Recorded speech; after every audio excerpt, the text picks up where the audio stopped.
Shalom Bapak Ibu Saudara, Mazmur 50 ayat 23a. Demikian firman Tuhan. Siapa yang mempersembahkan syukur sebagai korban, ia memuliakan aku. Bapak Saudara, ibadah itu tidak hanya dilakukan di rumah Tuhan setiap hari Minggu, tetapi juga dalam kehidupan sehari-hari. Bapak Saudara, beribadah bukan hanya saat kita menyembah dan memberi persembahan, tetapi juga saat kita bersyukur kepada Tuhan. Apakah hari-hari saudara dipenuhi ucapan syukur, atau justru diliputi kekhawatiran dan keluh kesah? Ini pertanyaan untuk setiap kita. Tetapi firman Tuhan dalam Mazmur 50 ayat 23 tadi mengatakan, siapa yang mempersembahkan syukur sebagai korban, ia memuliakan aku. Hidup yang penuh ucapan syukur adalah hidup yang memuliakan Tuhan dan merupakan kunci kepuasan hidup.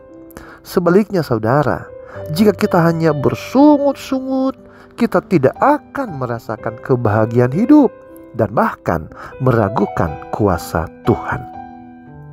Pertanyaannya mungkin adalah, mengapa kita harus bersyukur kepada Tuhan? Nah saudara, hidup yang bersyukur menunjukkan bahwa kita percaya Tuhan adalah sumber segala berkat dan akan terus memimpin hidup kita. Di dalam 1 Tesalonika pasal 5 ayat 15 berkata begini, mengucap syukurlah dalam segala hal, sebab itulah yang dikehendaki Allah dalam Kristus Yesus bagi kamu. Jadi saudara, kita harus bersyukur di dalam segala keadaan, baik saat berkat maupun dalam pergumulan.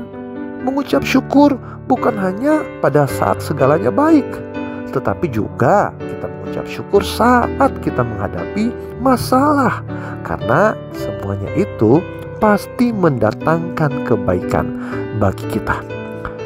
Bapak Saudara, Tuhan itu baik, amin, dan penuh kasih. Di dalam Tuhan ada sukacita, pengharapan, damai sejahtera, dan kebahagiaan. Dan mengucap syukur terbesar yang dapat kita berikan kepada Tuhan adalah karena keselamatan yang telah kita terima. Alkitab telah mengingatkan kita untuk tetap bersyukur meskipun dalam kesukaran, karena kesukaran juga bermanfaat untuk mengembangkan karakter dan iman kita agar kita lebih bersandar dan bertumbuh secara rohani. Sebagai contoh, yaitu tentang 10 orang kusta dalam Injil Lukas. Mereka disembuhkan. 9 orang tidak kembali kepada Tuhan Yesus.